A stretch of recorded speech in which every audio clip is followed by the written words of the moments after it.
ప్రియ సహోదరి, ప్రియ సహోదరుడా, కష్టాలు ఊబులు ఇరుక్కుపోయి నష్టాల్లో దిగజారిపోయి నీ జీవితం అంతా దుఃఖంతో ఉందా? ఏం చేయాలో తెలియని పరిస్థితులు ఉంటే ప్రభు నీకు ఇస్తున్న వాగ్దానం ఇదే. మొర్రపెట్టు దేవుని సన్నిధిలో, విశ్వాసంతో ప్రార్థించాయి, యథార్థ హృదయంతో దేవుని వైపు చూడు. నీ పరిస్థితులు ఎంత జటిలమైనప్పటికీ కూడా, నీవు ఎదుర్కొంటున్న సమస్య ఎంత ప్రతికూలమైందైనప్పటికీ కూడా దేవుని సన్నిధిలో నీకు జవాబు ఉంది. ఆయన సన్నిధిలో నీ పరిష్కారం ఉంది. ఎంతోమంది జీవితాల్లో దేవుడు ఎన్నో అద్భుతాలు చేసి ఉన్నతమైన స్థితిలో వారు నిలవబెట్టారు. మొర్రపెట్టు, దేవుడు నీ మొర్ర వింటాడు.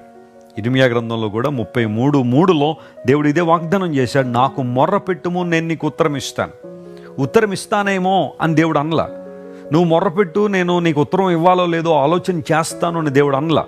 ఖచ్చితంగా దేవుడు మాట్లాడాడు, నువ్వు మొర్రపెట్టు, నీకు ఉత్తరం ఇస్తానని. క్రైస్తవునికి ఉన్న నమ్మకం, నిరీక్షణ అదే. మన నిరీక్షణాస్పదం మన ప్రభువే గనుక ఈరోజు మనస్ఫూర్తిగా దేవుని సన్నిధిలో మొరపెడదాం. ఆయన మన ప్రార్థన వినేవాడు అని విశ్వసించి మొరపెడదాం. నీవు చేస్తున్న ప్రార్థనలకు దేవుడు జవాబిస్తాడని నమ్మి ప్రార్థన చేయి, అద్భుతాలు చూస్తావు. ఒకవేళ నీ ఉద్యోగంలో ఒక సమస్యను ఎదుర్కొంటూ, ఒక ఒత్తిడి ఎదుర్కొంటూ, తీవ్రమైన స్ట్రెస్కి గురైపోయి నీ సుపీరియర్స్ని బట్టి ఇబ్బంది పడుతున్నావా? ప్రార్థించే ప్రభు నీకు విడుదలిస్తాడు. ఉన్నతమైన స్థితిలో దేవుడిని నిలవబెడతాడు.